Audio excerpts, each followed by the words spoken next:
क्यों वन रंग one pension दिया? हमें उल्लू बनाने के लिए?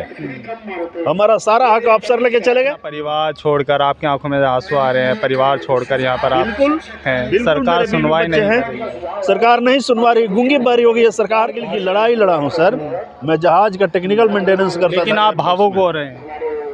भावुक मुझे बनाया जाएगा तो क्यों ना हो जाऊं भावुक? किसके लिए? गिफ्ट दिया है मोदी ने आज तक फौज को, बल्कि जो OROP दिया उसके अंदर भेदभाव करके। मैं कार्तिक कुमार, आप देख रहे हैं प्राइम समाचार। इस वक्त हम मौजूद हैं देश की राजधानी दिल्ली में, जहां पर जंतर मंतर पर लगातार जो पूर्व सैनिक है उनका प्रदर्शन चल रहा है। आज प्रदर्शन का उनका लेकिन लगातार उनका प्रदर्शन चल रहा है, लेकिन सरकार सुनवाई नहीं कर रही है। हमारे साथ कुछ पूर्व सैनिक ये बात करते हैं आखिर सरकार सुनवाई क्यों नहीं कर रही है। सर क्या नाम है आपका?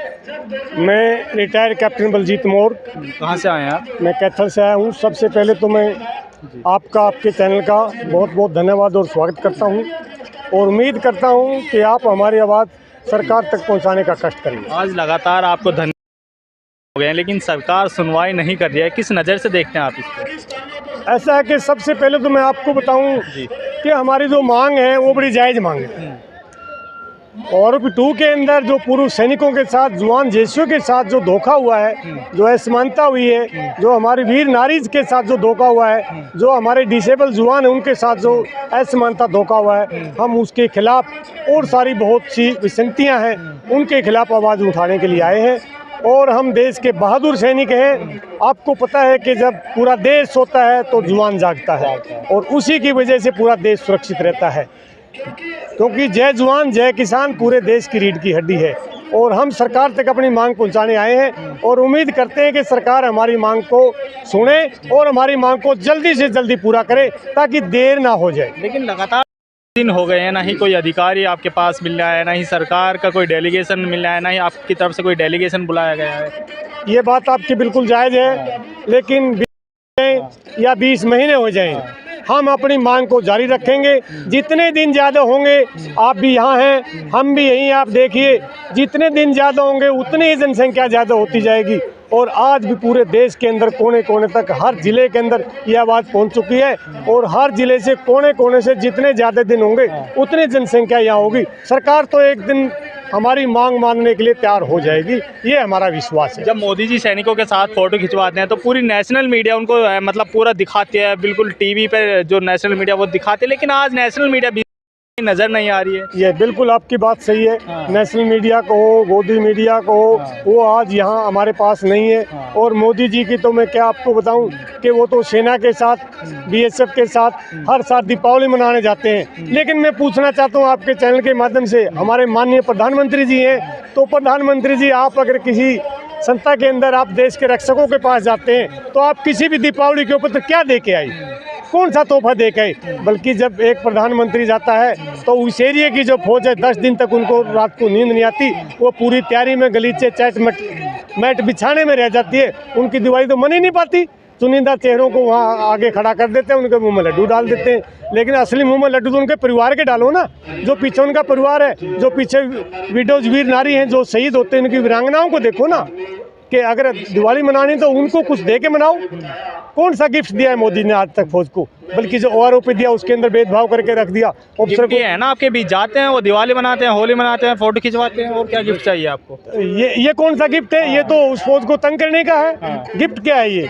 गिफ्ट तो जब होगा, जैसे पूर्व सैनिक बैठे हैं जंतर के मंत्र के ऊपर भूखे पैसे, इनकी मांग को सुने, इनकी मांग को पूरा करें, वो गिफ्ट है, उसको गिफ्ट मानते हैं। और हमारी जो वीर नारी हैं उनको कुछ शांति, उनको कुछ मदद करें, तब गिफ्ट मानते हैं। जो आपके अधिकारी हैं वो भी आपकी सुनवाई नहीं कर रहे हैं। बिल्कुल सर, मेरे अधिकारियों ने सर्विस करते करते, जिन अधिकारियों को हम देखते ही सलूट करते रहे, सलामी शस्त्र देते रहे, उन अधिकारियों ने मेरे साथ गद्दारी की है। OROP के नाम पे हमारा सारा हक ले गए। इस OROP में जब 1 रुपये मेरी पेंशन बढ़ी नहीं रही, इस OROP का मतलब क्या हुआ? वो तो 60 साल तक नौकरी करते हैं, हम कम एज में, यंग एज में निकाल दिए जाते हैं। मेरे पीछे बीवी बच्चे हैं, वो किसके सहारे रहेंगे?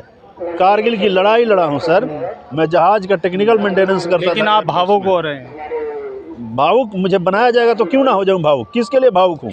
मैं 140 करोड़ लोगों के लिए भावुक था, तब तो फौज की नौकरी करता था। मैं कारगिल की लड़ाई लड़ा तो आपके लिए भावुक नहीं था? तब तो हमें भावुक आप नहीं कहते थे। हम भावुक नहीं थे तो हम भावुक नहीं होंगे तो आपके लिए लड़ेंगे कैसे? आप अपना परिवार छोड़कर, आपकी आंखों में आंसू आ रहे हैं, परिवार छोड़कर यहाँ पर आप बिल्कुल हैं, बिल्कुल, सरकार मेरे बीवी सुनवाई बच्चे नहीं हैं। कर रही है। सरकार नहीं सुनवा रही, गूंगी बहरी हो गई है सरकार। कहाँ से आए हैं सर आप? मैं बिहार का रहने वाला हूँ। अब यही देखने के लिए हमें क्यों वन रंग वन पेंशन दिया? हमें उल्लू बनाने के लिए? हमारा सारा हक अफसर लेके चले गए जो 60 साल तक नौकरी करते हैं। जो आपके अधिकारी होते थे वो भी आपकी सुनवाई नहीं कर रहे हैं, उनको तो कम से कम आपका पक्ष लेना चाहिए। वही तो सबसे, मैं क्या बोलूं सर ऐसे वर्ड्स मीडिया के सामने। ये उनकी गद्दारी है सर, इन माय वर्ड्स, ये उनकी गद्दारी है, ये धोखा है। वन रैंक वन पेंशन सामने से दे दिया गया और अंदर अंदर सारा उठा ले गए। मेरी पेंशन 1 रुपये क्यों नहीं बढ़ी है? इतने दिनों इंतजार करने के बाद कि 2-3 हज़ार कुछ बढ़ जाएगा, मेरा 2 रुपया भी क्यों नहीं बढ़ा है? कौन सा अंदर अंदर तिकड़म कर दिया? मैं पागल हूँ जब बीवी बच्चों को छोड़ के। सरकार और जो अधिकारी हैं उनकी मिली भगत तो नहीं, आपका शोषण कर सरकार नहीं, ये सरकार को क्या पता सर? रक्षा मंत्री और प्रधानमंत्री बनने के लिए क्या करना पड़ता है आप बताओ? ये अंदर की बात उनको नहीं पता होती। हमारी बात रिप्रेजेंट करने वाले वही हैं। जवानों का अपना कोई कानून है ऐसा ना, हम कोई यूनियन नहीं बना सकते। बीइंग इन सर्विस हम कोई यूनियन नहीं बना सकते, हम स्टेज पे लेक्चर नहीं दे सकते, हम स्पीच नहीं दे सकते। सारे जो डेमोक्रेसी के राइट्स हैं उससे हमें फौजियों को वंचित रखा गया है। अंदर की तकलीफ़ें बाहर नहीं आती हैं। आप लोगों को पता नहीं है कि कितने कितने अत्याचार हमारे पे होते हैं। आप हमारे जब पे रिवीजन आता है 10-10 साल पे, अफसरों की ज़्यादा परसेंट तनख्वाह बढ़ाई जाती है, हमारी कम परसेंट बढ़ाई जाती है। इसके चलते उनके और हमारे बीच में ड्रास्टिक डिफरेंस हो गया है। अब मैं जहाज़ का टेक्निकल मेंटेनेंस करता था सर, धूप में, छाँव में, 0 डिग्री टेम्परेचर में, जहाँ जैसे कहो हम रात को दिन में हम करते रहते थे। हमें यंग एज में मैं निकला हूँ। आप बताओ मेरी OROP में मेरी 1 रुपये बढ़नी चाहिए था कि नहीं? कौन सा अंदर तिकड़म ऐसे लगा दिया, सारा फायदा खाली अफसरों को हो गया, हमारा कुछ हुआ ही नहीं। एक तरफ आपको इतना सम्मान मिलता था, आज आप सड़कों पर आ गए। सम्मान खाली बातों में करने से नहीं होता ना सर, ओरिजिनली होना चाहिए ना। आप ग्राउंड पे देखो ना, आप पेपर पे देखो ना। आप इस 7th पे रिवीजन आया, इसमें अफसरों का जो बेसिक पेमेंट था 2.81 से मल्टीप्लाई कर दिया और हमारा 2.57 से मल्टीप्लाई किया। इसके चलते उनके और हमारे बीच काफ़ी गैप बढ़ता चला जा रहा है। और ये इस बार खाली नहीं हुआ। Let me tell you, 6th पे रिवीजन से पहले पूरे कंट्री को, सारे सिविलियंस को और फौज के अफसरों को अपनी बेसिक पेंशन पेमेंट में 3% इंक्रीमेंट मिलती थी, लेकिन फौज के जवानों को, जेसीओ को ये नहीं मिलती थी। इसके चलते हमारी जो पेमेंट थी वो बिल्कुल कछुए की गति से बढ़ती रही। इसके चलते हमें बहुत नुकसान हुआ। हम क्या सरकार की नौकरी नहीं करते थे? हमें 3% इंक्रीमेंट 6th पे रिवीजन से पहले नहीं मिला। मैं आप क्या मानते हैं इसके पीछे किसका हाथ हो सकता है? आप सर इसके पीछे आप देखो, जब अपना देश गुलाम था, अंग्रेज़ों ने फौज बनाई, उन्हीं का डिज़ाइन है, उन्हीं का army act, air force act, navy act, सब उनका लिखा हुआ है। अब हमारे संविधान निर्माताओं ने उसमें बिना मेजर अमेंडमेंट किए ही आज़ाद भारत में इम्प्लीमेंट कर दिया। उसका हम शिकार हो रहे हैं। आज भी फौज के अफसरों की जो ट्रेनिंग होती है वो उसी कॉलोनियल इंटेंशन से भरा हुआ है, वो क्रिमिनल इंटेंशन से भरा हुआ है। वो हमें अनेकानेक तरीक़ों से ह्यूमिलिएट करते हैं, टॉर्चर करते हैं। आप देखो 1857 में मंगल पांडे ने सिपाही विद्रोह कर दिया था। क्यों कर दिया था? ऐसे ही उनके ऊपर इतना अत्याचार होता था, एक दिन फट पड़े। तो वही आप आज यहाँ पे दिखाई दे रहा है। आप समझो, अत्याचार होते होते हमें शौक है, कोई बिहार से, कोई साउथ से, कहाँ से यहाँ पे आया है। हम पागल हैं, हमारा दिमाग ख़राब है। हम अपने अधिकारों के लिए आए हैं। हम आपके अधिकारी हैं, उनसे क्या कहना चाहेंगे? कि वो कॉलोनियल इंटेंशन जो अपने दिमाग में भरे हुए हैं वो हटा दें। ये दुनिया की सबसे बड़ी डेमोक्रेसी है। जितनी पेमेंट पेंशन उनकी बढ़ती है उतनी पेमेंट पेंशन हमारी भी बढ़नी चाहिए। हम भी उसी फौज में नौकरी किए हैं और उनके आदेशों का लगातार पालन करते रहे। वो हमसे धोखाधड़ी ना करें, हमारी पीठ में छुरा ना भोंके। मोदी जी से क्या अपील करना चाहेंगे? मोदी साहब, खाली बॉर्डर पे जाके लड्डू खाने से नहीं हो जाता है काम। आप जवानों का ऑन द ग्राउंड क्या असली प्रॉब्लम है आप समझिए। जो सर्विस में है वो बोल नहीं पाते, उनके ऊपर एडमिनिस्ट्रेटिव प्रेशर रहता है। कुछ बोल देंगे तो उनके जाने के बाद उनका जो कमांडिंग अफसर है उनको टॉर्चर करने लग जाएगा। इसके चलते वो झूठी मुस्कान कर देते हैं प्रधानमंत्री और दुनिया के सामने, लेकिन अंदर अंदर उसकी क्या तकलीफ है वो हम जानते हैं। हम रिटायर्ड हैं, हम अब बोल सकते हैं। अब हम army act, navy act, air force act में नहीं बंधे हैं। अब सबके कानून जैसे हैं वैसे हमारे लिए हैं। अब हम खुलकर बोलेंगे।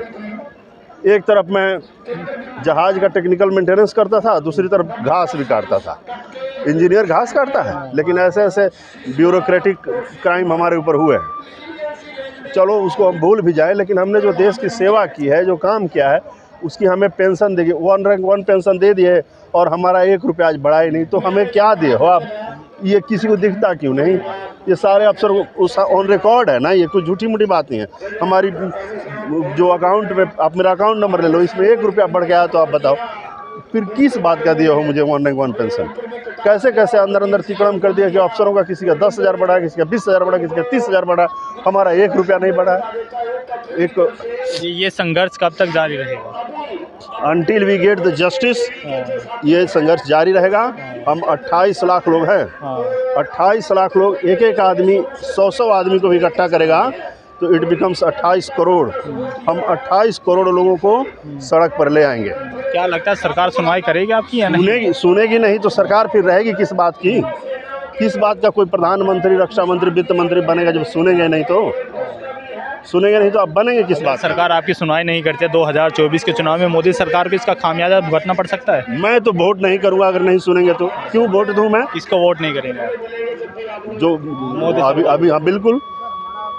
और मैं मुहिम चलाऊंगा पूरी कंट्री में कि देखिए इन्होंने 1 रैंक 1 पेंशन दिया था, लेकिन हमें मिला कुछ नहीं। ये दिखावा करते हैं, झूठ बोलते हैं। ये बोलने का मुझे अधिकार है, मैं बोलूँगा, मैं अपनी बात कहूँगा। देखिए ये थे हमारे साथ कुछ पूर्व सैनिक जो कि अपनी बात रखते हुए भावुक हो गए थे। इन्होंने लेकिन साफ कहते दिख रहे हैं सरकार हमारी सुनवाई नहीं करते तो हम अपना जो संघर्ष है, अपना प्रदर्शन है वो जारी रखेंगे। इसी तरीके की तमाम खबरें देखने के लिए प्राइम समाचार को लाइक करें, शेयर करें, सब्सक्राइब करें।